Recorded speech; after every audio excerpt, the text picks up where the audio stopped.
is Terry Bradshaw, quarterback, Pittsburgh Steelers. It's 7:15. There's a new home run champion of all time, and it's Henry Aaron. This is baseball, Major League Baseball. And this is ABC's Monday Night Baseball, live from Fenway Park in Boston, Massachusetts. Looking. He's under the gun. He's flat. He throws. It is.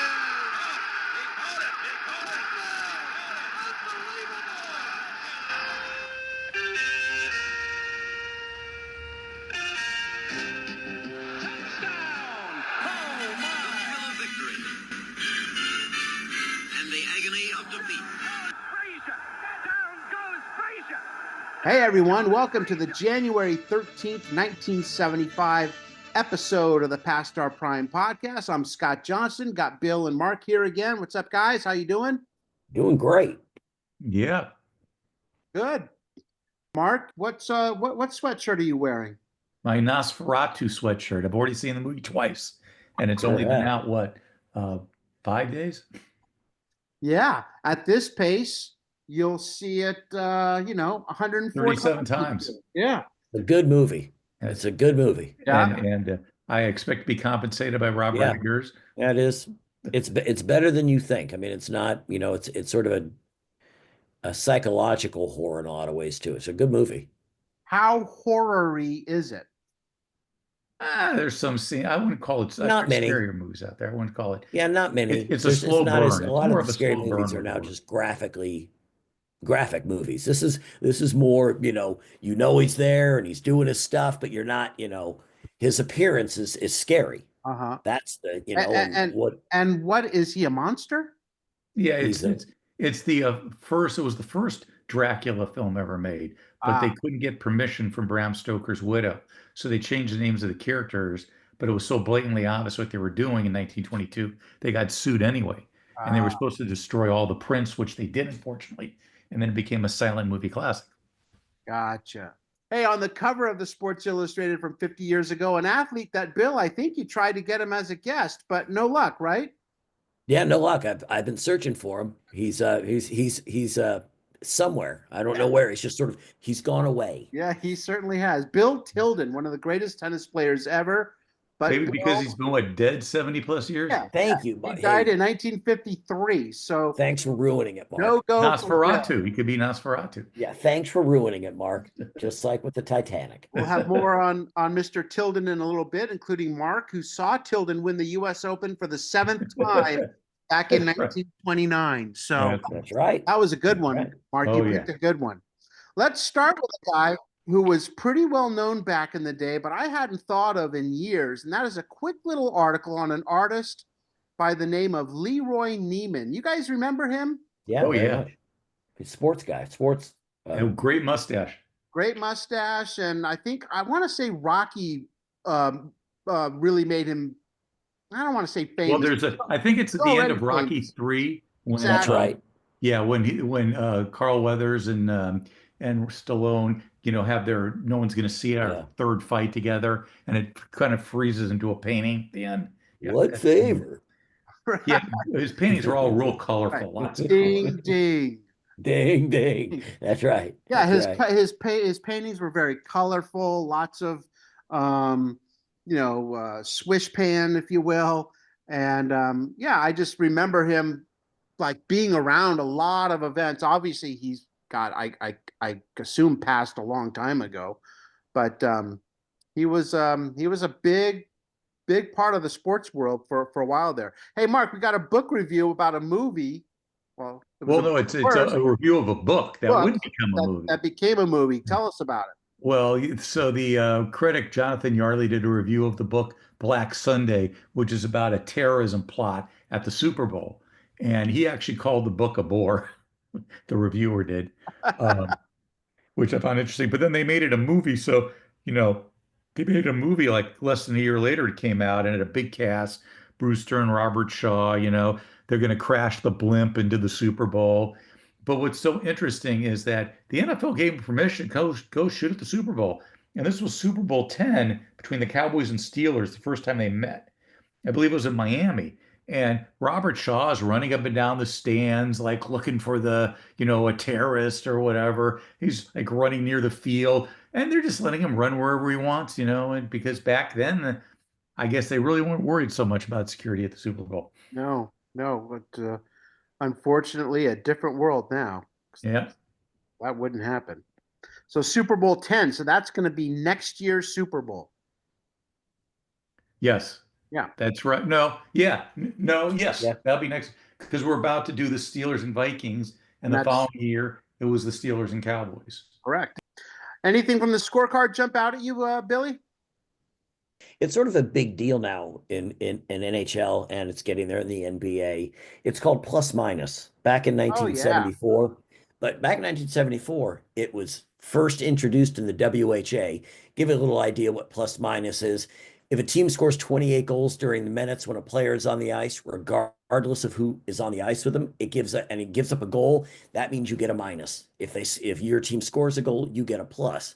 I just thought it was interesting that at that point in time, it didn't mean anything. And nowadays, literally, they go into contract negotiations and say your plus minus is, minus 15 last year. They never take into account you may be playing with a guy or guys that aren't that great on your line. Just thought it was interesting that that's the big deal back in 74 about the plus minus being introduced in the WHA. I would imagine that it's the kind of stat that like 1 year, a guy could get lucky and he could be a plus whatever, and Yes. have it look really good. But Yep. over the course of time, I would imagine like if your team, let's say your team is plus 50 goals on the year, Yeah. and you're minus 10, that's not good. So you have to take into account like if the team's any good. So what would be a really good plus minus in hockey? I would think it'd be in the 20s. It'd be the 20s and 30s. Uh-huh. But that's also, I mean, a lot of teams keep their players around. So you're able to develop continuity. And it's really tough, I think, for certain teams that at the lower echelon of the NHL, that you don't have those guys all the time. Sure. So in a lot of ways, your plus minus is gonna fluctuate, not good, not well. That's why you see if you look back when Larry Robinson was playing defense for Montreal and his partner, I forgot who it was, but they always had decent plus minuses because those guys could stop people. Mm. They could keep pucks out of the net, not just with Ken Dryden and Bunny LaRoque back there. But I'm just when I looked at it, I thought because one of the guys had said, Frank Mahovlich said, hey, if a guy is checking his man and somebody else on the line gives up the goal, but the guy who does his job gets a -2, they thought it sucked.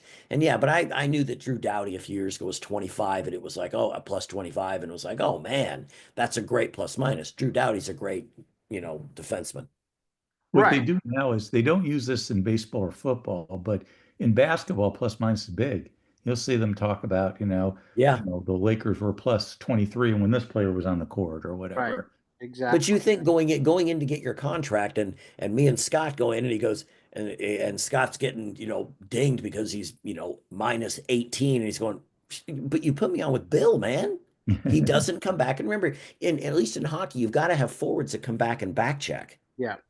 So it was just odd, to think that it's such a big deal nowadays. But in that day, in 74, it's like, what is this new stat we're coming up with now? Because everything's about stats. It's a way for an agent to get a player who's not a big goal scorer to get his money because look, he doesn't score a lot of goals. When he's on the ice, your team is more productive. Yes. He's got a plus 17. It's a way to get paid. Yep. Yeah.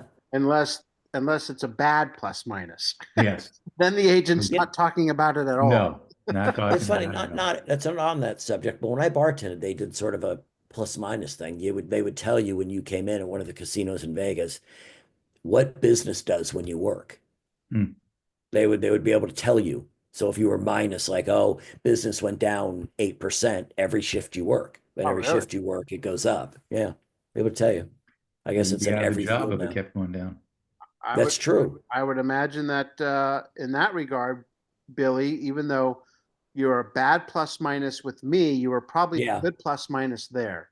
13 plus, yeah. I think he's Hall of Fame. 13% when I worked. If you had the Hall of Fame of bartending or the Mount Rushmore of bartending, I think it Uh, goes right there. Yeah. well, plus minus maybe, but no, but no, I just want to be minus with Scott. That's all I care about. I do not want that going any higher. Mark, what do you got? Well, I love this thing where they're talking about the first 8 Super Bowls were kind of boring. There wasn't drama.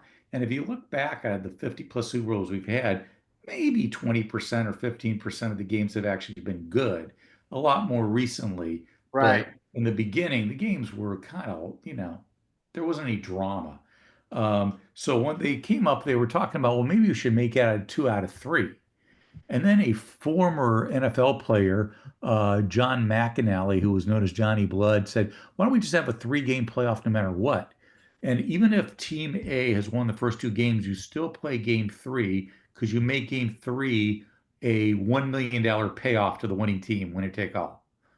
So these were just like some ideas they threw out and that would Yeah. never happen. But what I found really interesting was Blood wanted to see more money in it because back then they had a rule that if you retired from the NFL before 1958, you received nothing from the pension fund, Mm, which was a whole big issue later Yeah. on. They would talk about how these old time, football players couldn't afford, medicine, insurance, you know, eh, because they weren't getting any money. They were getting no pension. right. Right. They also said, what happens if all 3 games are bores? And also, Yeah. what do you do if, do you play all 3 games in the same city, or do you move it around? And what happens if the first team wins the first 2 games and city 3 has been preparing for a game? And now, so there are all sorts of logistics and trying to figure out, but the real only solution is to have 2 good teams playing in the Super Bowl, which with parity now, I can't recall the last time we had just a complete blowout in the Super Bowl. I guess maybe Yeah. the Broncos Broncos, you remember, Seahawks, yeah, right? and the Chargers. Well, can you Yeah. imagine if like the Seahawks Bears game that was just played was the Super Bowl and Yeah. ended Well, 6-3? no, Mark, you couldn't say that. Remember the Patriots Rams a few years ago? Yeah, Yep. that What was was it, Well, 10 to and the 3 or Super Bowl whatever? coming up here, the Steelers Vikings was pretty bad. very Yeah. low scoring. Yep. Yep. They said it, Bill. Okay, Pierre Plante. He was asked why he picked up a brown hat, one of the 4 tossed onto the ice after his second hat trick of his NHL career for the Blues, Mark's favorite team. Yeah. I kept this one to go fishing, and I just thought, man, would someone really? I mean, you got a beautiful brown, let's say it's a brown derby, and you just throw it out on the ice. Would you guys ever, no matter what hat you had on, and at least if it was a really beautiful one, let's say, Scott, you picked up a vintage A's cap and you went to a Sharks game, would you throw it on the ice? No, definitely not. I just wonder why that became a thing. And if you're carrying a crappy hat, I don't have to Now, worry about it. I don't wear hats. yeah, and I was just going to say, back then, people were wearing fedoras and yeah, nice yeah. hats. Now, pretty much everyone just has, for the most part, ball caps. But yeah, no, I wouldn't be throwing anything on the ice. No chance. Yeah. Larry Wingate, Bowling Green freshman basketball player, asked if he had been nervous before his first game. Quote, scared, man? I'm from Harlem, and the only thing I'm scared of, rats. Well, all I can say is, Larry Wingate, don't get on a boat with Nosferatu because you're going to see a lot of them. But is he talking about, because being in Harlem at that time, that was a tough area. Are they talking about rats like the animal or No, they're someone talking that about the rats you out animals. to the They're talking about cops? the animals. They're the Okay, actual rats. not someone that calls the No, cops on you and no. rat you out. Talking Okay. about rats. Okay. Roll out the barrel. That's the name of the article we're going to start with. John Newcomb getting ready for a big match against the younger Jimmy Connors, and he was pulling out all the stops. Get this, 1974, the year prior, they're the 2 top players in all of tennis, and yet somehow they never faced each other. That was going to change down under. Mark, what was Connors' record the year prior? In 1974, Connors had 103 matches. He won 99 of them. Wow. That means he lost 4 matches the entire year. That's nuts. That is just crazy. Yeah. The pre-match quote tells it all. A match with Connors is something I've wanted for a long time, was all Newcomb said To which Connors replied, Newcomb should do more talking with his racket and less with his mouth. He says, I've been ducking him, but I don't need to duck anybody. Every time I reach a final, he's missing. So, you have the old guy who's the old vet who's just kind of playing it close to the vest.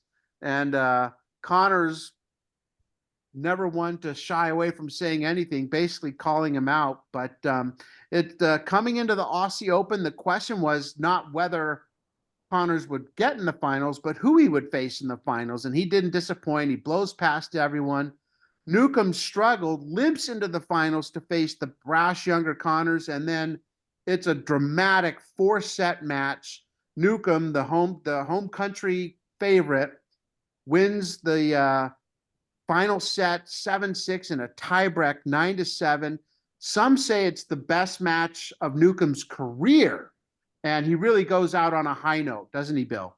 Yeah, he sure does. I mean, the thing is, he goes out on a high note and never wins another match or set or match versus Connors. He loses 4 games or four times he's faced Connors after that. So he sort of got his due against playing the guy that maybe didn't get along with well once, but after that, no. Yeah, and Newcomb, from what Curry Kirkpatrick told us and what we've read, seemed like a great guy. And the kind of guy everyone loved, and Jimmy at this point, not so much.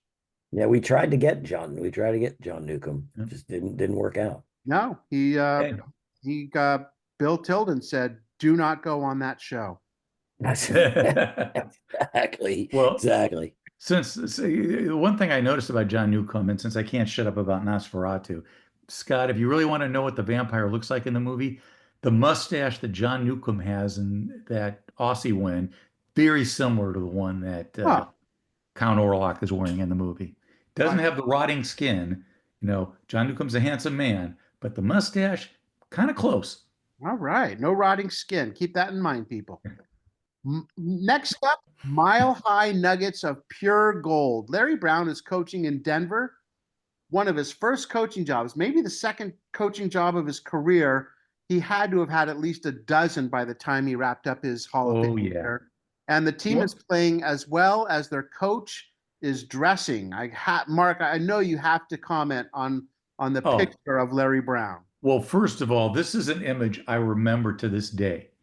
This image of Larry Brown is burnt in my brain. He's coaching the team, and he's wearing Levi overalls. Bell bottom Levi overalls with patches, patches around the pocket and stuff. Right. It's a look that, oh my God, it's kind of like 1975 look. Right. It's like, the Hoosiers, where, these are Indiana farm boys, and the dads might come to the game wearing those farmer overalls. This would be like if your coach was wearing that, Yeah. Back in that day, he looked sharp. I'm sure he went to the disco right after. Yeah, sure. But despite the look, Larry Brown, no matter how he looked, what he wore, was just an unbelievable coach. And you were talking about how many stops he made. We're not even going to talk about college at Kansas and UCLA.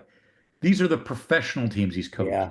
The Cougars and the Rockets or Nuggets, I guess it was, because they switched their name to the Nuggets in the ABA. Then in the NBA, he was all over the place. The Spurs, the Clippers, the Pacers, the Sixers, the Pistons, the Knicks. And I can't tell if Charlotte was the Bobcats at that time or the Hornets. Man. But in those 31 years, he only had losing records 5 times. Oh, he was a great coach. Yeah. And my favorite personal story, Larry Brown, I was working at the UCLA radio station when he was coaching UCLA. And he came in to do an interview at the radio show. So when he was done, I walked up and said, hey, Coach, is there any chance I could do an interview one-on-one with you later? And he said, sure, not a problem. Come to my office, make an appointment. So I made an appointment. I came to his office, sat down. He was as friendly as can be, had a big candy jar. He said, Mark, would you like some candy? Before he started, and did the interview with me. And it was the first interview I ever did. They're selling out every home game, 20 straight. They're 32-5 with a 12-game lead in the Western Conference. 2 years earlier, he's the coach in Carolina, wins Coach of the Year, taking them from last to first. Now in Denver, he has a team playing as number one draft pick, Bobby Jones, contributing in a big way. The future Hall of Famer would come to be known as the Secretary of Defense, 9 times on the All-NBA defensive team. Against the Pacers, they win 120-111, a preview of the Western Conference Finals. Brown is the only coach ever to win an NCAA title in 1988, as Mark just mentioned, with Kansas, and an NBA championship with the Pistons, big underdogs when they beat the Lakers in 2004, Shaq and Kobe's Lakers. So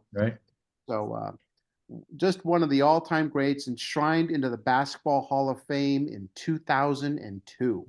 And he was superstitious, you know. Oh, he would big have way, to do, big way. yeah, he'd have to do stuff, you know, certain ways and do certain things before games and stuff like that. Well, also remember what Larry Farmer said about feel the power. Yeah. During the game when he had them, you know, clutch their private parts for his team to score. So I mean, you know, Larry Farmer talked about that on one of our shows about Larry Brown and his superstitions. Yeah. Yep. And he didn't feel the power often, but when he did, yeah. Watch out. All right, we've talked a lot about this next story, but we're going to do it real quickly again. Top of the ladder with a boost, USC and Ohio State in the Rose Bowl. We've had Anthony Davis on from USC. We had J.K. McKay on from USC. This was a great classic game. Ohio State beats USC in the Rose Bowl the year prior. The two are up against each other again. Fourth quarter of the Rose Bowl. Ohio State up 17-10 when John McKay, JK's dad, calls for 96X corner. I'll never forget JK telling us that play. Pat Hayden, his buddy, the quarterback, to McKay for 29 yards. And then McKay's dad goes for 2 and the win. They get it. They win 18-17 the final in a classic Rose Bowl matchup. I was to say that USC was a national champion, but one of the guys that voted for Michigan, Ara Parseghian. Yeah. Even though USC had beat them by 31 points. I just thought, oh, okay. Hold a grudge. Yeah, you think? Yeah. Yeah. Kind of crazy. Now, they needed help from Notre Dame to beat Alabama, and the Irish did that. So, yeah, as Billy mentioned, the coaches voted for USC as national champions, not Ara Parseghian. But the media voted for Oklahoma, and there you have it, split champions. We used to get split champions pretty frequently. You know, wasn't that strange back in the day? And that's what didn't USC and LSU just do it like playoff 15 years ago? Is that the last, you know, recent one you can remember as well? We've had the playoff since 2012. Is that right? I thought USC LSU one year would split it because they didn't play each other. Yeah, you know, look, that's the thing. They used to not all play each other, and you'd have a couple of teams, each finish 11 or 12-0. Well, UCLA has only won one national championship in college football, and that was way back in 1954. But they actually split it. One poll had UCLA, and I believe the other poll had Ohio State, I want to say. But it was a split. But that was the only time the Bruins ever were in the conversation of national champions in football. All right, we're a week before Super Bowl IX, and it's going to be the Pittsburgh Steelers against Fran Tarkenton and the Minnesota Vikings. The key to Super Bowl IX, the scrambling of Tarkenton versus the Steelers' pass rush. No team has lost more Super Bowls than the Vikings, who have lost 2 of the first 8 played, and no team has lost more over the last 40 years than the Steelers. One of those things about to change. It says in the article on paper, the Steelers were clearly the favorites, although Vegas only had them as 3-point favorites. So going to be a one of those Super Bowls that we mentioned that kind of a bore, kind of why they wanted to maybe make it a 2 out of 3, maybe liven it up a little bit. But spoiler, I think it has to be the lowest scoring first half in Super Bowl history even to this day, because it was 2-0 Steelers. Be hard to have it less. I mean, Willie Stargell with that 2-run homer in the second quarter, I thought was key. Right. Billy, despite the fact that the Steelers were favored, One of the things that they thought clearly Minnesota had the advantage of was at the quarterback position. Yeah, because Bradshaw was benched for 6 games in 1974, which led critics to wonder if he even had the intelligence to quarterback a pro team. And they said Well, when Bull finally put him back in the starting lineup, Bradshaw was not particularly impressive. Yeah, I think he did pretty well after that. well, didn't Thomas Henderson, Hollywood Henderson, have the famous quote about That's Bradshaw? right. He couldn't spell cat if you gave him the C and the T. Yeah. Yeah, but Bradshaw's done pretty well for I himself. think so. he could spell touchdown Still. if you gave him the T and the D. That's right. Yeah, look, we've talked about this, and I'll mention it briefly, but back in the day, quarterbacks got drafted, and they didn't get thrust into the starting role the way they are now. They got time. I don't know if you guys have noticed, but Bryce Young got benched earlier this season. Yep. And they were ready to run him out of Carolina. Yeah. He was gone. I was, like maybe the Raiders could get him or whatever. He sat on the bench for what, 2, 3, 4 weeks. And then Dalton got hurt. He's played significantly better since coming back. Yep. Significantly better. Like the kind of guy you could build a team around better. Yep. It takes a while. So well, look at Sam Bradford. Here's a guy that was run out of New York, ended up going to Carolina, run out of there. Sam Darnold. Sam Darnold, and then he goes to San Francisco, plays backup role. It took him a few years to get his feet. To get his skill level up. He always had the skill. Now look at Minnesota. They're what, 14-2? You could make a real strong argument that Sam Darnold could be the MVP this year. You can make that argument. No question. And he's a free agent after this year. Oh, he is going to get paid. He is, and I'm just saying, but not every player can jump in the first year. All right. The Apprentice is a Sorcerer by Frank Deford. 19-year-old Chris McCarron has just graduated from high school in Dorchester, a section of Boston. In January of 74, he rode his first race. 2 weeks later, he had his first career win on February 9th. He would win 546 more times that year, breaking the record set the previous year by Sandy Hawley. His first year in the saddle, he had the record for most wins in a year, not too bad, and he had 2,199 mounts as well, sometimes riding 8 programs a week. One of the all-time great jockeys, Chris McCarron. And, it's so funny to do an article about a guy like this because he's 19 and, he could be a flash in the pan. He could just, that's it. We never hear from him again. No. He had an unbelievable career.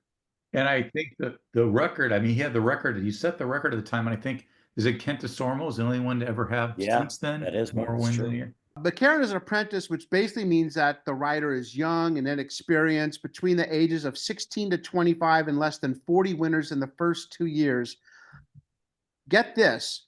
He would lead the country in wins 2 more times and in earnings 4 times. He won 2 Kentucky Derbies aboard Alysheba in 87 and Gopher Gin in 94, 6 Triple Crown races overall, and 5 Breeders' Cup Classics, and was the winner of the Eclipse Award for Outstanding Jockey in 1980. So one of the all-time greats. And I just gotta, sometimes when I read these, when we read an article about Fran Tarkington or Terry Bradshaw, these guys have been in the NFL for a while. They've been in college football. They're used to being in the limelight. Here's a 19-year-old kid, basically out of Maryland, who all of a sudden is in Sports Illustrated. That just must be amazing. And obviously the pressure didn't seem to bother him at all. But we'll find out about that, won't we? Yeah, we will. We certainly will.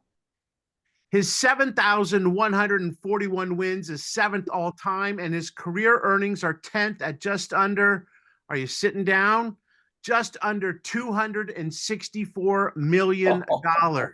In 1989, Chris McCarron was inducted into the Racing Hall of Fame. Now, how famous is Chris McCarron? My 83-year-old mother, Judy Barron, can name 3 jockeys: Lafitte Pinkai Jr., Willie Shoemaker, and Chris McCarron. Now, Chris, that is saying something. Yeah, I guess I'm keeping some pretty good company in your grandmother's mind, right? You got that right. You got that right. Chris, let's talk about that issue of Sports Illustrated from January 13th, 1975. You're 19 years old. What was it like to be featured in the sports magazine of record? Oh, it was fantastic. There was only one thing that I have that article in my scrapbook, and because I haven't, it's got cobwebs on it. I haven't opened that book up in a long time, but there's one of the things that stood out about it.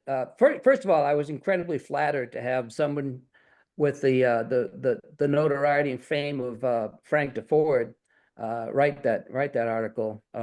Obviously, he was a great writer. He had a great show on TV too for a while.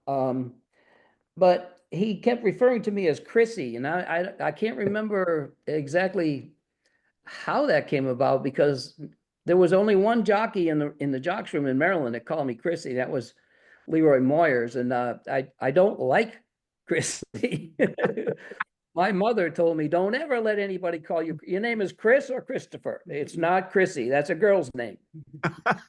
So, but throughout the article, he referred to me as Chrissy, and that's all right. It's it's water under the bridge.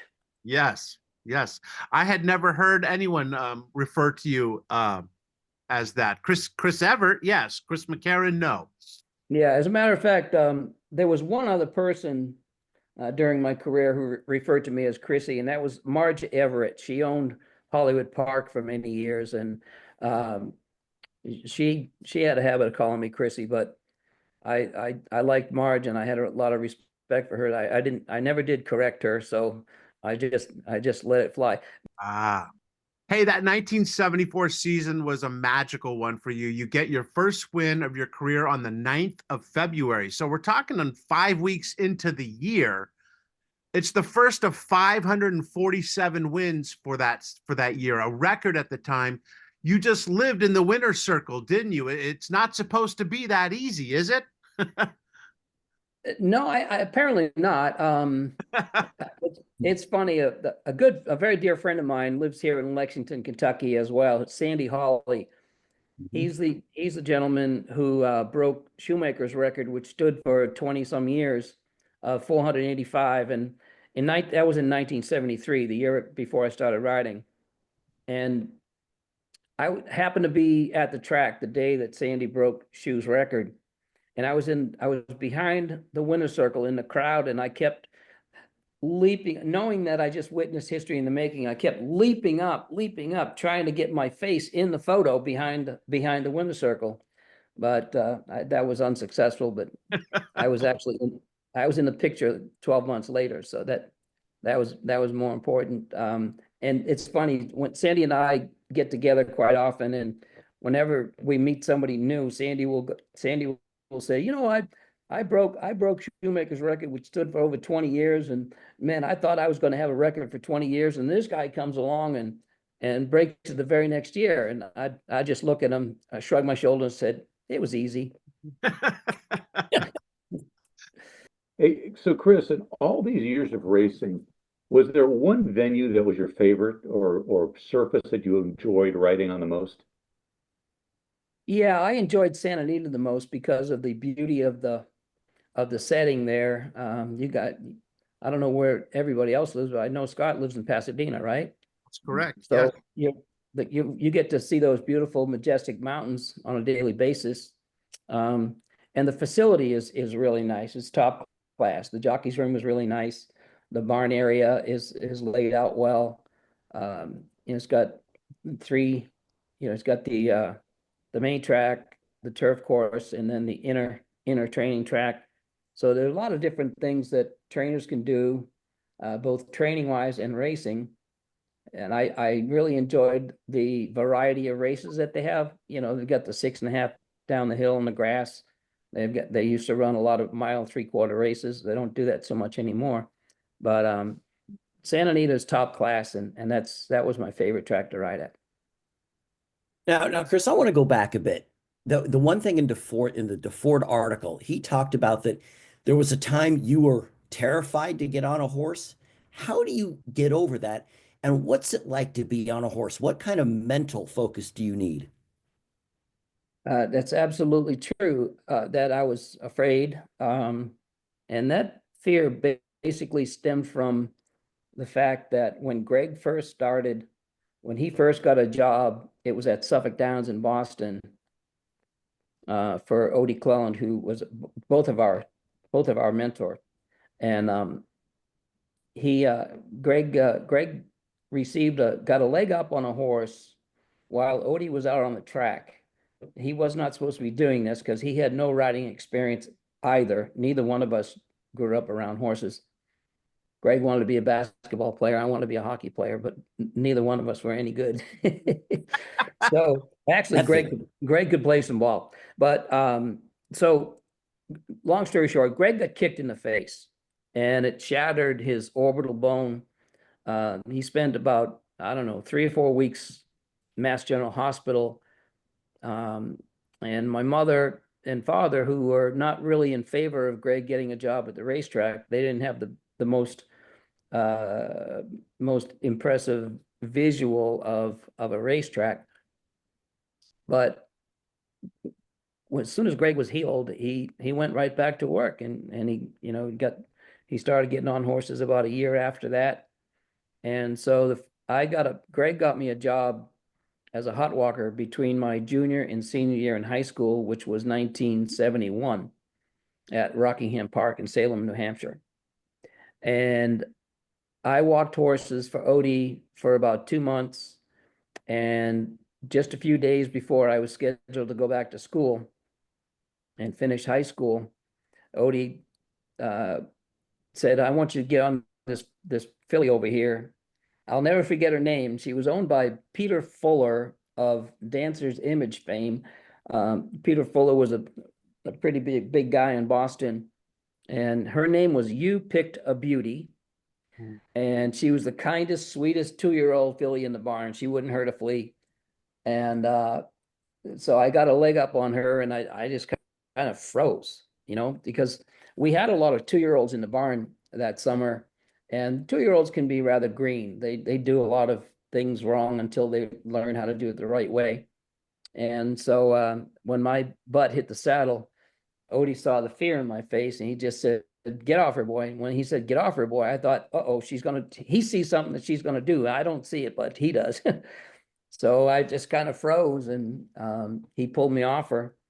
And so Greg happened to be there that morning. He witnessed it, and he rushed over to the payphone in the barn and called home and said, "Mom, Dad, you don't have to worry about Chris pursuing this career. He's scared to death." That's the God's honest truth. So I had to, when I graduated high school in 72, and I got back on the track the very next day after school. And I did have to work through the apprehension and the anxiety. But I was, Odie kept me on the ground for, let's see, from end of April until the end of December in 73. I was 72 rather. I was a hot walker and then a groom. And then Odie shipped me down to St. Matthews, South Carolina on January 2nd of 73. And that first day down at his farm, I got on 4 babies actually, and two of them dropped me. I had a long way to go, and then just a year later, I started riding races. Did you, even years into your career, did you, like actors will talk about, they get butterflies sometimes getting on stage or whatever, no matter how much experience they had. Would you have, even like 5, 10 years into your career, still have a little apprehension getting on, just the nerves, the excitement of the race that was coming on? Excitement, yes. If you don't get excited about riding some really nice horses, then there's no blood flowing through your veins. But anxiety, fear, apprehension, no. However, when you crash and burn a few times, like I did, there are times when you're getting back to your daily routine. I found myself to being careful, extra careful. Not so much in the afternoon riding races, but in the mornings, I would be making sure that I'm paying close attention to everything that's going on. I tried to be anything but nonchalant. And with thoroughbred racehorses, things can happen very, very quickly. So you got to keep your wits about you every moment that you're working with a horse, not just on their back, but on the ground as well. So yeah, there were a couple of times when, especially after a fall I took in June of 1990, I was scheduled to ride Sunday Silence in his first start as a 4-year-old. I had previously won the Breeders' Cup Classic on him in Gulfstream Park in 1989. But on the day that I was supposed to ride him, I was involved in a spill, 2-horse spill, and I broke my left femur, my right fibula, and my right ulna. Ooh. And I was back riding in 87 days, believe it or not. And when I first got back, it was too soon. I shouldn't have done that, but I was hoping to be able to ride Sunday Silence when he was going to make his next start. The day I was supposed to ride him, he won. Then he came back 3 weeks later and got beat in the nose by a horse called Criminal Type, who ended up being Horse of the Year in 1990.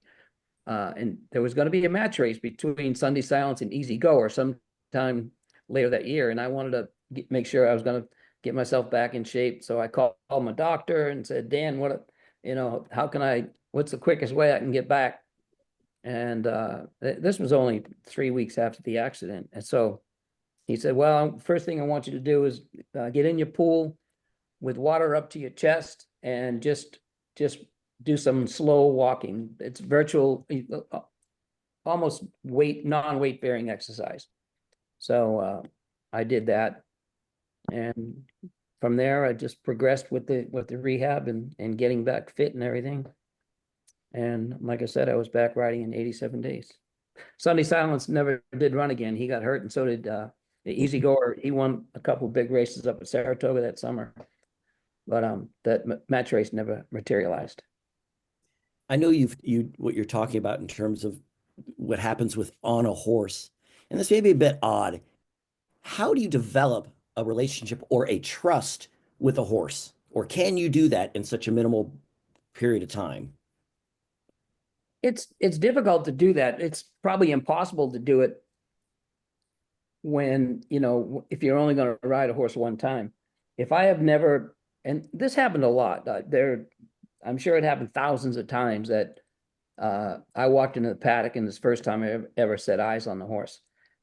So in that situation, I have to rely on the information that the trainer provides with regard to if the horse has any idiosyncrasies, like doesn't like to be behind horses, horse doesn't want to be on the inside, doesn't like dirt kicked up in his face, things like that. Or if he doesn't like to be hit with the riding crop, things like that, I want to know ahead of time.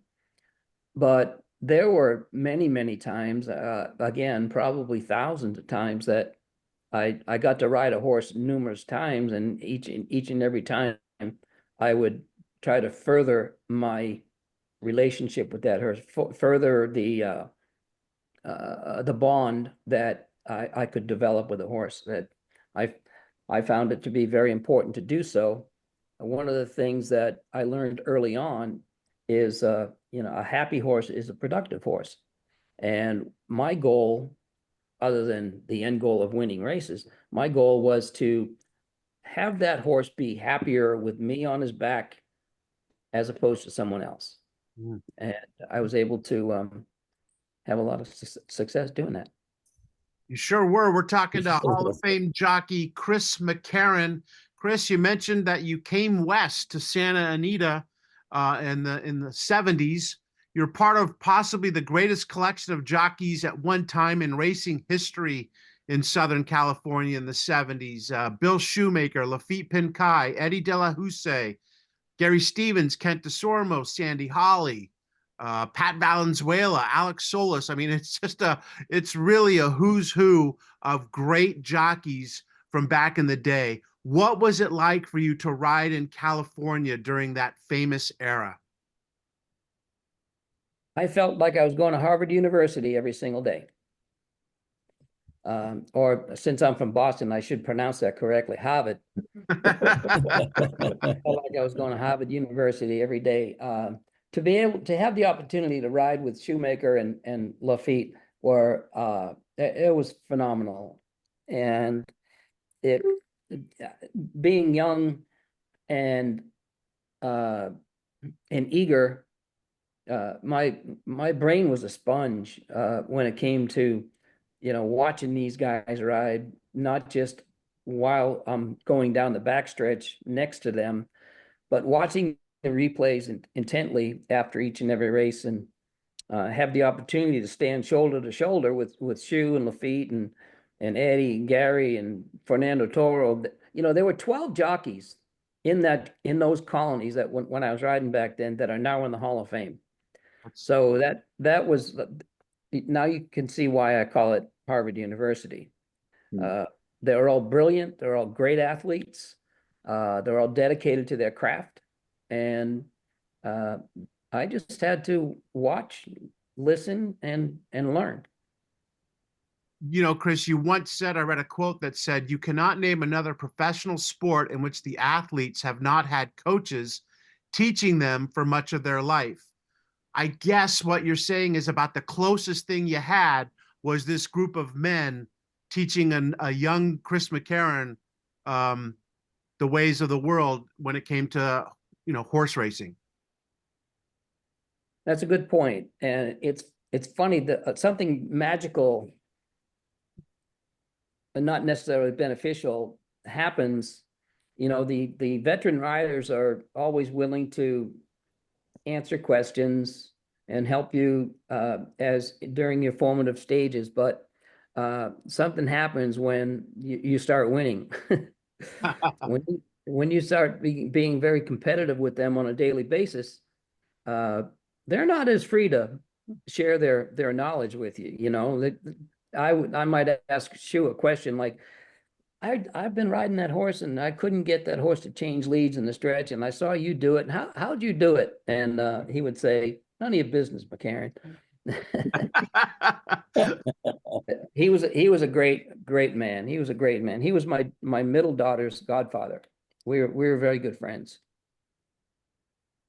What does it take to be a successful jockey? I think people that don't understand the sport or don't really watch the sport just think you're on a horse. I don't understand you're literally squatting the whole time and the physical and mental toll it takes on you. Can you describe what the experience is like? Yeah, to put it in simple terms, the difference between an average rider, a good rider, and a great rider boils down to the degree of hindrance that we create on a horse's back. Just by virtue of my presence on a horse's back, that horse cannot start as quickly, turn as sharply, stop as quickly, run as fast, jump as high, whatever discipline you're talking about. A horse can't do that as well as he might be able to do or can do when nobody's on his back. Just by virtue of the weight, I'm slowing the horse down. So if I'm out, in addition to the weight, if I'm out of balance, out of sync, if I'm not staying in perfect cadence with the stride, then I'm going to cause the horse to tire more quickly than it should. The best riders have the greatest ability to stay out of the horse's way. So that's really what it boils down to. Now, to get more into the nuts and bolts, balance is the number one most important physical attribute. You got to stay balanced on the horse's back. Otherwise, you're going to cause the horse to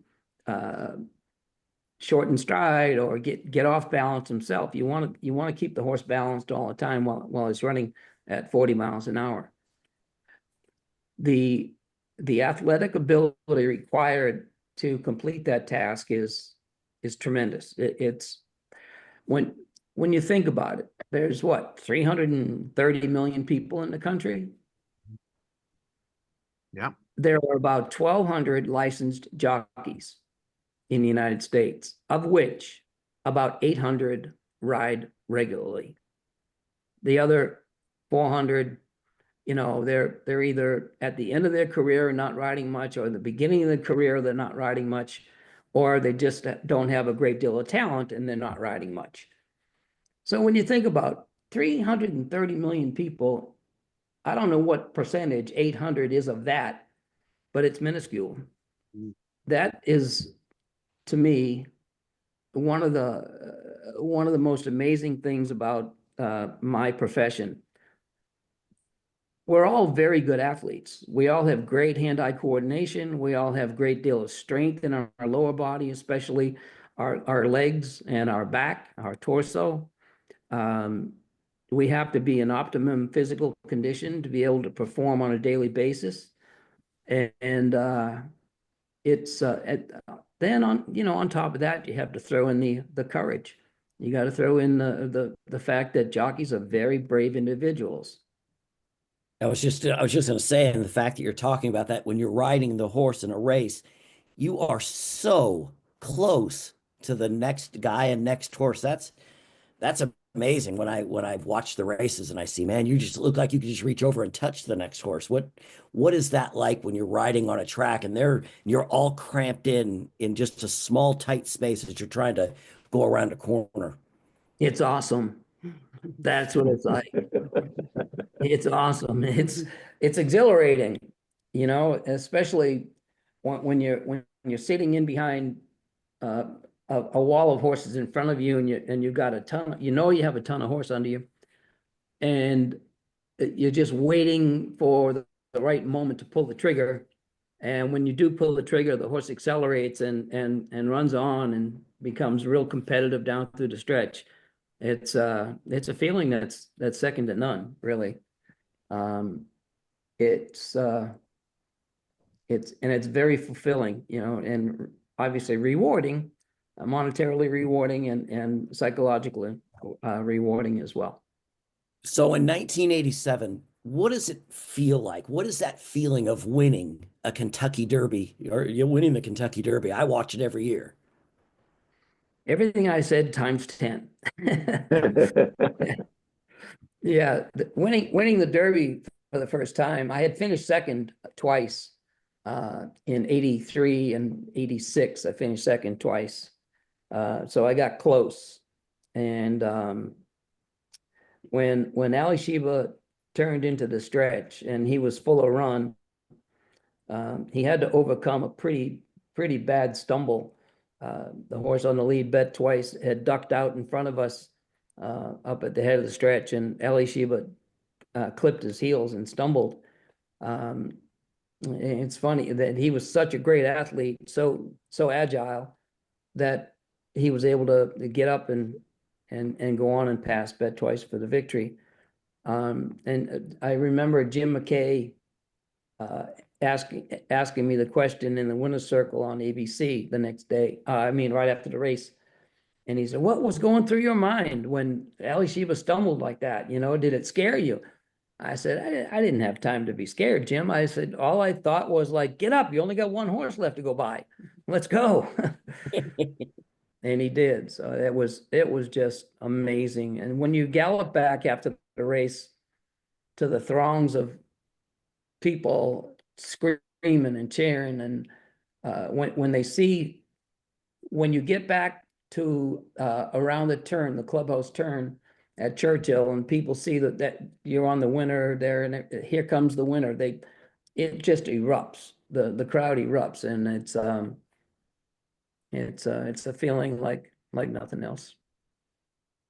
Chris, you rode some all-time great horses, including John Henry, when he was 8 and 9 years old, kind of unheard of. Precisionist, Tis Now, and a couple more that you mentioned, Alysheba and Sunday Silence. You win the Breeders' Cup Classic, as you mentioned, with Sunday Silence over Easy Goer in a classic race for the ages. What's the most talented horse you've ever ridden, and do you have a most memorable ride? Wow. You know, I'm glad you mentioned Precisionist, because he was something special. That horse, he won as a 2-year-old, 3-year-old, 4-year-old, 5-year-old, 8. He ran until he was 8, and he won every year. And he could go 3/4 of a mile in 8 and change, like he did at Aqueduct when he won the Breeders' Cup Sprint, and he ran 1.25 miles twice in sub 2 minutes. And he was amazing. Run on turf, dirt, mud, didn't matter. The best horse, I think the most talented horse was either Alysheba or Sunday Silence, but I don't know how to differentiate the best, the fastest, or what's the difference between the fastest and the best? But I have to say John Henry is the number one on my list, because I rode John the last 14 starts of his career, and to share with your audience the amazing journey that this horse took throughout his life, it's just phenomenal. He was bred and raised in Paris, Kentucky, at Golden Chance Farm. They sold him for $1,200 at the Keeneland sale as a yearling. He was resold for $2,500, resold again for $7,500, and eventually purchased for $25,000 by his longtime owner, Sam Rubin. Excuse me. And John Henry won races going 4.5 furlongs. As a matter of fact, he won a stakes race down in Louisiana going 4.5 furlongs as a 2-year-old. He won in the mud. He won races all the way up to 1.75 miles on the grass. 4.5 furlongs all the way up to 1.75 miles, dirt and turf. It didn't matter what surface he ran on. 17 different jockeys rode him in his career. Everybody won on him. He had 5 different trainers. Everybody led him into the winner's circle. He raced until he was 9. When he retired in 1984, just 6 days before the inaugural running of the Breeders' Cup, he was 3 to 5 in the morning line in the early selections to win the Breeders' Cup turf at Hollywood Park. But he got hurt and he had to be retired. At that time, he had $6.5 million in the bank after being sold for $1,200. Mm-hmm. And he earned $2.3 million, or 1/3 of his total earnings in one season. He earned 1/3 of his total earnings in one season as a 9-year-old. It was last year. He won, yeah. And I was lucky enough to win 8 races on him, 14 tries, 8 races. And everywhere he went, he added 20,000, 25,000 people to the stands. Everywhere he went, he did that. It was awesome. I was just going to say, Chris, there are some horses that have like a presence to them that when they come into the barn, even people turn their heads, they notice that there's something special around them. And I've read that John Henry had that presence about him, especially later in his career. John knew exactly how good he was. There's no doubt in my mind. The presence that you mentioned, he certainly had that. John would take over a half an hour every morning to train, where the average time that a horse trains is about 15 minutes. From the time they leave the barn to the time they get back to the barn, about 15 minutes has transpired. There were times when John took 45 minutes. He would stop. He would walk 20, 30 yards and stop. He would have his ears up, look around. He knew cameras were watching, were there. And it was amazing. He's an example that I firmly believe the more talented horses like that are also a lot more intelligent. They just have a higher degree of intelligence. A lot of people say horses are dumb animals. No, they're not. They're anything but dumb animals. Yeah, it takes a special hand, a special person to teach a horse tricks and stuff like that. But they can learn tricks. But when you think about it, that creature, the equus species, has been roaming the earth for over 60 million years. There's a plethora of other species that have gone by the wayside due to changes in the environment, changes in the Earth's surface, changes what we do to them. We use them for war, we use them for pleasure, we use them for exercise. So many different ways we use this wonderful for work. This wonderful creature. It started out as an Eohippus, which was about the size of a real small donkey, and that evolved into the modern day horse today. And no matter what Mother Nature or what the human race throws at them, they stick around. You can't be really dumb, and be able to withstand everything that's thrown at them over the millennia. Yeah, my wife grew up in New Mexico, and so she rode horses from when she was really little. And there's that special relationship that it evolves between you and that animal. And was there a particular horse that you had that kind of relationship where you knew what they were thinking and they knew what you were thinking? Yeah, I did. It's innumerable. I was able to learn at a very early age what I had shared with you guys earlier in this conversation, and that is developing a relationship, a bond with the horse. It was crucial to my success. I take tremendous pride in the fact that I was successful at getting into a horse's head and trying to figure out what makes it tick. If I can figure out what makes that horse tick, then I can achieve my goal of having the horse more comfortable and happier under me than the horse was with the previous riders. The most recent one, probably the most famous one, would be Tisnow. Tisnow was an outstanding 3-year-old. He didn't break his maiden he broke his maiden at Hollywood Park in May of 2000. Then in his next start, he was second in the stakes. And his next start, he was third in the stake. I hadn't ridden him yet. Alex Solis broke his maiden, and Victor Espinoza rode him in a couple of stakes. I got the mount on him in the Pacific Classic in August, and it was his first time running against older horses, and he finished second. He ran a great race. The favorite beat him. And then Jay Robbins, who trained him, shipped him to Bossier City, Louisiana, and he won the Super Derby at Louisiana Downs. Then he shipped him back to Santa Anita, and he won the Goodwood Stakes, a grade 1 at Santa Anita. And then he shipped him to Churchill Downs. All he did was beat the best horses in the world, going 1.25 miles. What he did from May until the first weekend of November that year was phenomenal. Now, he came back as a 4-year-old rather, and he won his first race at Santa Anita in the San Fernando.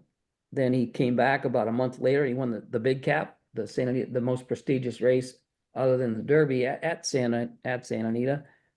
And then he got hurt. He had to take some time off. He strained some muscles up in his hips, and Jay gave him a couple of months off, so he brought him back slowly. The day before, getting back to the Breeders' Cup Classic, Giant's Causeway was the best horse in Europe. Giant's Causeway won 6 grade 1 races in Europe. He beat everybody over there easily. Well, Tisnow beat him. So it was truly an international competition. The following year, now he's been defeated a couple of times, and Jay's getting him ready to ship to Belmont Park for another try at the Breeders' Cup Classic. Well, Tisnow was a bit of a mind case, a bit of a head case. You couldn't force him to do anything. If you tried to force him, he would just say, you forgot who the boss is here. I'm gonna do what I want to do when I want to do it, and you cannot tell me otherwise. So that morning, a week before the Breeders' Cup Classic at Belmont, I was instructed to breeze "'Tis Now" at Santa Anita Park, 1 mile. I couldn't get him to go. I come on the track, I backtracked him, jogged him the wrong way at Santa Anita for about a half a mile. When I turned him around to go ahead and breeze a mile, he just stuck his toes in the ground. He wouldn't go. Now, mind you, TVG has their cameras in the grandstand. They're recording all of this. And now there's a growing audience because word is spreading that "'Tis Now" refuses to go. So I just decided after several tries to get him to go, I said, well, I'm just going to sit here. You know, if you go, you go. If you don't, then maybe we'll come back the next day. All of a sudden, he just decides to go. And he flew around the track. He worked a very fast mile in 36 and change. And it was a phenomenal breeze. And so we now fast forward a week later, we're in the paddock at Belmont. Again, the best horse from Europe in the race is in the race, a horse called Saki, owned by Sheikh Mohammed bin Rashid Al Maktoum from Dubai. And I told Jay Robbins, my trainer in the paddock, I said, I'm not going to hit "'Tis Now." You know, I'm gonna ride him hard, but I'm not going to force him into anything. So the whole race, we're laying third on the outside. There was a horse in front called Albert the Great when we turned into the stretch. I moved up to second briefly, and Saki comes up on the outside, and he put a half a length on me. So now I'm in tight between horses. Albert the Great's on the inside, Saki's on the outside, and I'm in the middle. And we're in tight. All of a sudden, you know, at the 16th hole, Saki was a neck in front of me. And I thought, well, I've got nothing left to lose. And I just tapped "'Tis Now" with my stick left-handed, and he responded in kind. He took off. He rebroke, and he ended up beating Saki by a nose. And Tom Durkin, he had many, many famous race calls, but this one was one for the ages. And he screams, "And 'Tis Now wins it for America." It was amazing. It was just amazing. Mind you, this is just a month after 9/11. Actually, less than a month. Well, no, it was just about a month after 9/11. So there was a lot of tension in the air at Belmont Park that day. Sure. Lots of concern. You know, you can just hear it in people's voice that have been amazing athletes, that you can see the love and feel the love when you talk. How much do you miss racing? And do you wish you could just jump on a horse right now and get in the Derby and do it again? Well, thank you, Bill. That's kind of you to say. I used to miss it. I don't miss it anymore. I'm almost 70, so Don't look it. There's no, I enjoy going to races. There was a period of time that I did miss it a great deal, and I didn't really enjoy going to the races that much because I did miss it.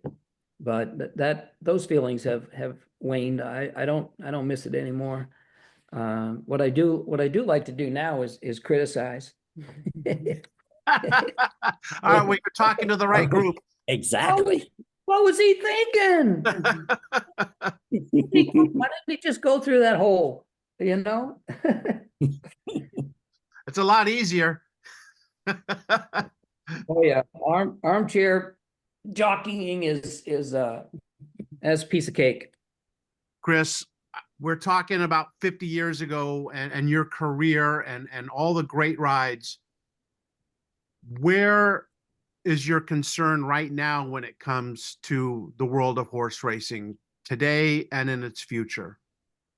Well, you know, if you had asked me that question 4 years ago, I would say my main concern would be about the health and welfare of these beautiful horses.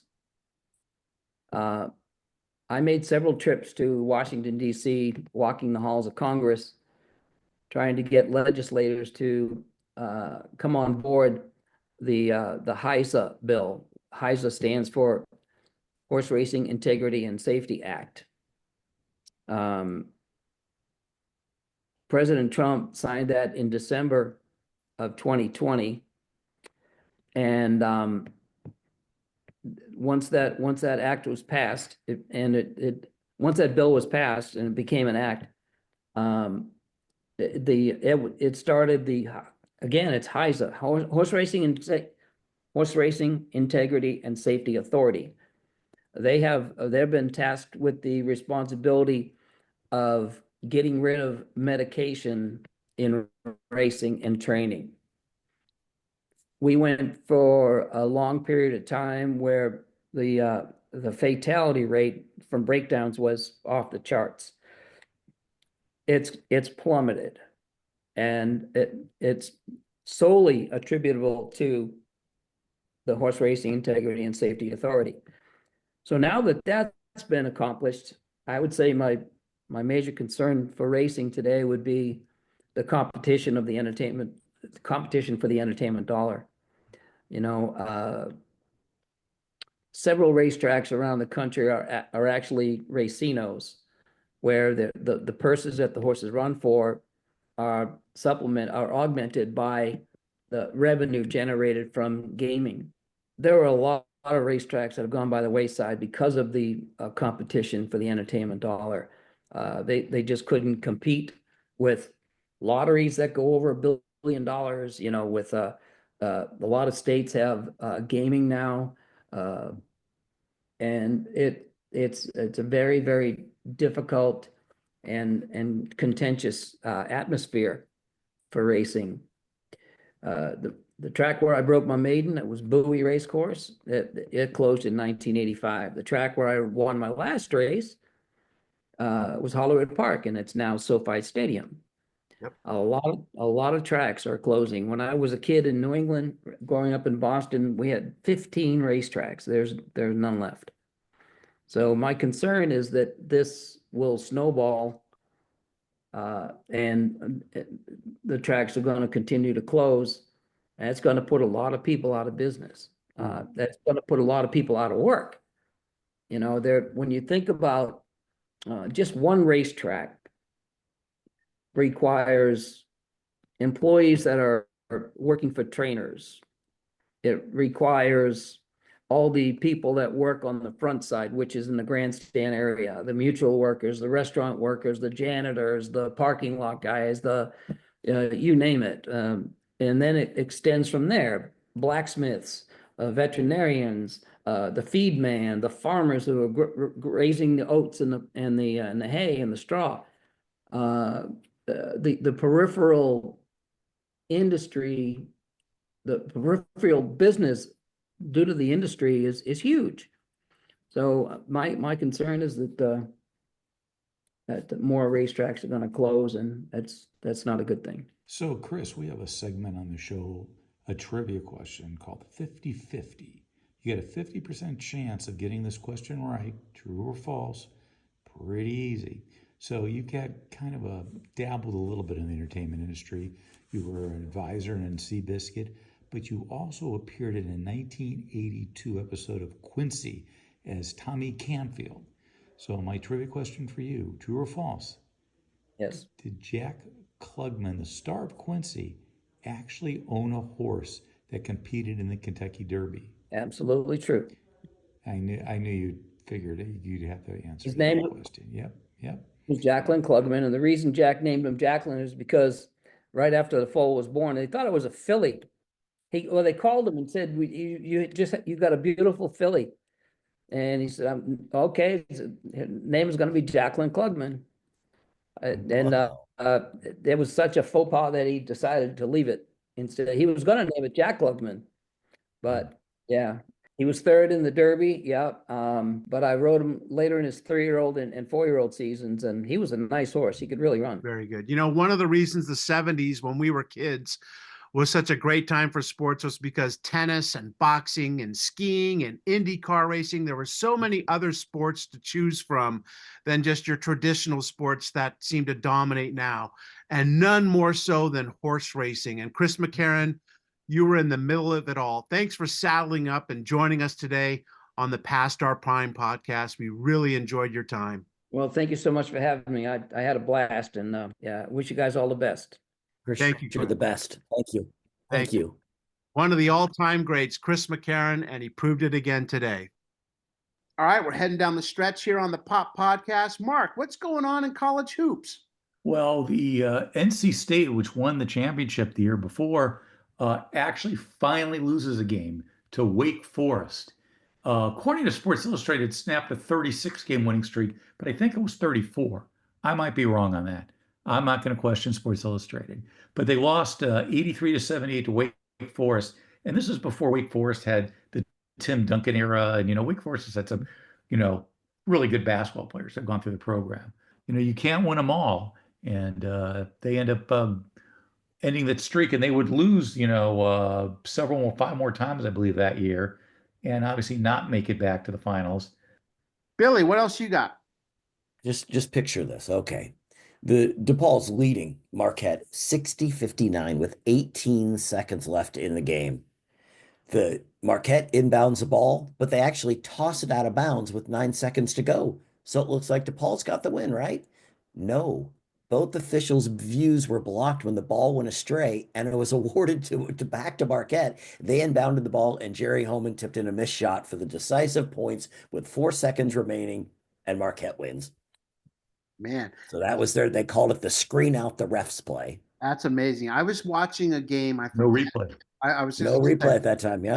There was a play that happened this weekend where they reviewed it, and they were trying to see if the guy stepped out of bounds. And I kid you not, they're like, I think there's a blade of green in between his shoe.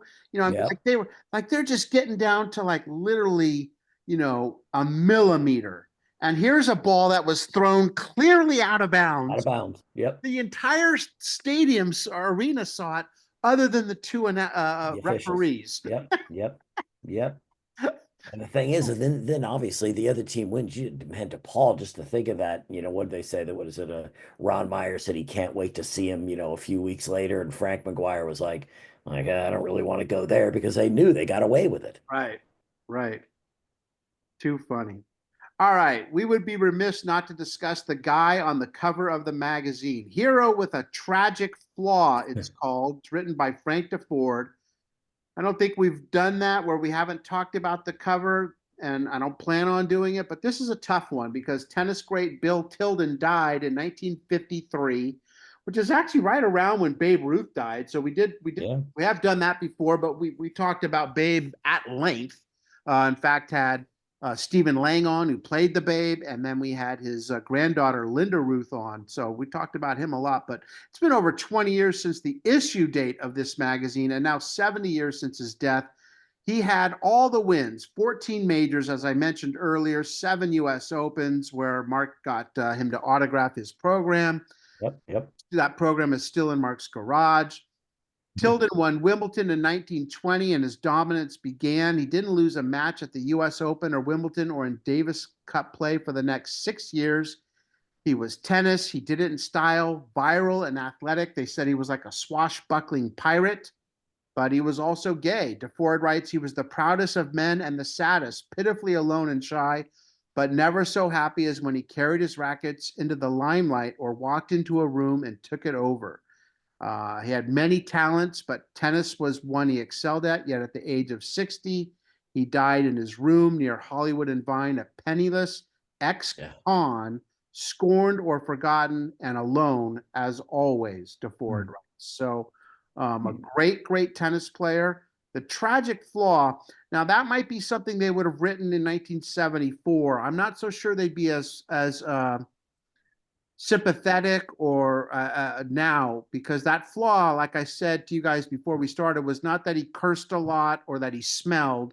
That flaw was that he engaged in sexual acts with teenage boys, often under the age of 18 at least. Yep. And he was arrested That's why I went twice to for that. prison. Yeah. Say again, Mark? He was arrested twice for that. Yeah. Yeah, he went to prison for that. He actually, in the article, talked about how that he couldn't do individual lessons anymore with young guys, and Charlie Chaplin would let him use his court to do lessons with people. Right. Yeah. Yeah, he wanted to be an actor. He was big into music. He had a very high opinion of himself as the this is actually not even an article. I believe this is from a book. It is. They're excerpts. That Deford writes. So it's part 1 of 2, and in the next issue that we'll talk more about his sordid past. But he was Did you know that Tilden acted too, though? Yeah, they mentioned that. Not that successfully, but had some stuff, right? You know what he played on Broadway? Tell me. Dracula. Keeping our Nosferatu theme of the show. There you go. He played Dracula on Broadway. Yeah, I got it right. Did you know That's that? exactly what I just said. I did not know that until I read the article. That is crazy. Yeah. Most of his glory days were as an amateur. He didn't turn pro until 1931. He came from money, so making more didn't matter so much, but he was lonely and his homosexuality became more of an issue, especially his attraction to teenage boys. And we'll have more on that next week. Not a whole bunch. I didn't know that. I knew that. You know what? Today, if he came out as gay, fine, but the act of sex with underage boys or underage, even an underage girl, that's not okay. No. No matter what.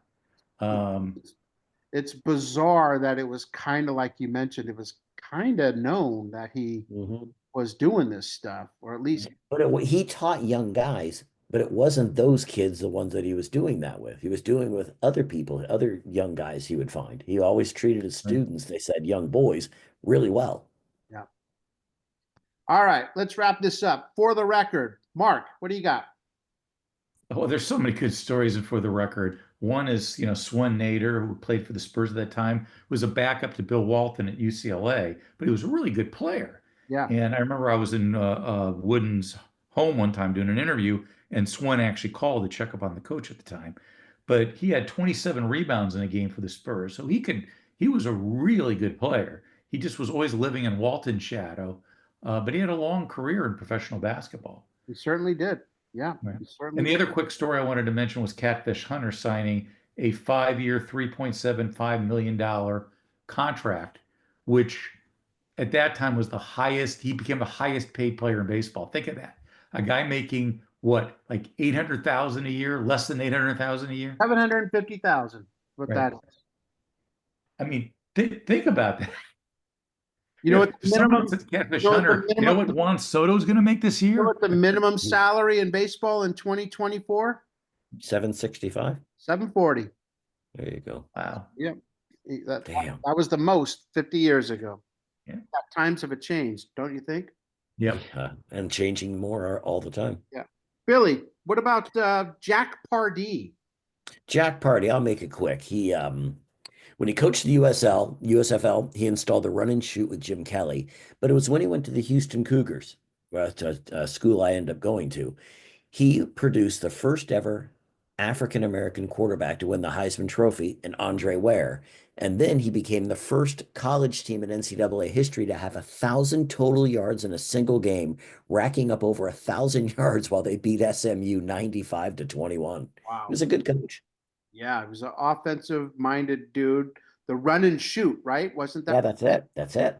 And Andre Ware did not, he kind of flamed out. Was he drafted by the Bengals? I don't remember. I believe so. Yeah, they didn't have Ware, and then I think they drafted Klingler a few years later. First rounder, and didn't do so well. But boy, he put up some just crazy numbers in college. Yeah, that shows you what a good coach can do with a guy. Yeah, yeah, and we had never heard of that offense before. No. And then he helped Warren Moon have some success as well. Yeah. What else you got? I was going to say that that John Havlicek passed Hal Greer for 5th place on the All-NBA all-time scoring list. He's now 19th in 2024 with Kevin Durant breathing down his neck. He's about 300 points back. So in a month he'll be 20th. Yeah. Yeah. But at that time, though, you think there's John Havlicek. Man, he's moving right up the scoring list. Yeah. Yep. I got one, a sad one. Don Wilson, 29, pitcher for the Houston Astros, found asphyxiated in his automobile in Houston. The author of 2 no-hitters in his 9-year career, had an 11-13 record in 1974, finished with a career record of 104-92 and an ERA of 3.15. His death was ruled accidental as he was intoxicated. He had a blood alcohol level of like 0.16. He passed out in the passenger side of his car in the garage. His 5-year-old son, Alex, was in the room above the garage and also perished. So just a tragic ending to Wilson's life and his little boy. So And I remember him very well as a pitcher. yeah, he was a good pitcher. I mean, yeah, and you have a because career my ERA first of- favorite ball player was a pitcher named Earl Wilson with the Tigers. I always thought, oh, Don, that maybe he's related or whatever. But I was always aware of what Don was doing with the Astros, and he was a really good pitcher. Yeah. Just so sad. Bases in the crowd, Mark. Do you have one for us this week? Yeah, Paul Jones, who was running back at Archbishop Mitty High in San Jose. He set all these records. Rushed for over 2,200 yards, 32 touchdowns that season. And he went up to play at Cal, and he was even drafted in the 5th round by the Minnesota Vikings in 1980. But even to this day, he is 6th on the all-time list of rushing yards for Cal backs. Only 5 players have more career rushing yards at Cal than Paul Jones do. And that picture of Paul Jones in the SI in high school, he looks like he's 25. He does. Probably I was. looked at him and said, that's a senior running back. And he was like he was 25, 30 years old. Yep. 19th hole, the readers take over. Let's finish with this. Sir, you say Kareem Abdul-Jabbar has resorted to goggles to forestall further scratching of his retina, says Dr. Irvin Goldstein. The writer obviously meant cornea, not retina. The cornea being the outermost vulnerable area that could be scratched. A deep penetration of the eye would have to occur in order to affect the retina. Yes. Well, I mean, that goes without saying, Irvin. You get that right. God, how dumb are these people? Golly. I mean, honestly, know your retina and your cornea before you start, stay in your lane. That's all I'm going to say. Jeez. Things people write. Too funny. Too funny. He wrote that from Louisville, Kentucky, which is not too far from where our guest today, Chris McCarron, resides. Want to thank the Hall of Fame jockey for joining us today. Final thoughts from either of you today as we put another episode in the can? Mark, what are the Nosferatu? How's it done at the box office? The first 5 days, I think it has nearly 40 million. It's doing really well at the box office. It's exceeded expectations. By the time this podcast airs, it might be out of theaters because this is not airing till the 13th. Though I think it'll still be on some screens, but it's outperformed the projections so far. Are you going to see it again, Mark, for a third time? I think I need to. Yes. You do. Yes. Yeah. The last time I saw a movie 3 times in the theater, Grease. I saw maybe Airplane. Which came later? I saw Airplane 3 times in a theater. Airplane was out in like 1980. Yep. Grease was, I think, before in the late 70s. 76, All right. 75. Yeah, I'd say Airplane. When movies cost $2.50. But I saw Abigail 3 times, and I saw Last Voyage of the Demeter 3 times. And what do they all have in common? Vampire movies. Yeah. So, as my wife and daughter say, there's something wrong with you. Yes, I think that list is growing, Mark. Yep, you got 2 more on that list now. Next week, Super Bowl 9, Steelers and Vikings. Can you have a spoiler alert from 50 years ago? Because if so, the Vikings lose. It's kind of like watching the Titanic and 15 minutes in telling people, it sinks. So we're done, and so's the Titanic. I'm Scott. Thanks, Bill. Thanks, Mark. We're past our prime, and we are out of here. And go see Nosferatu.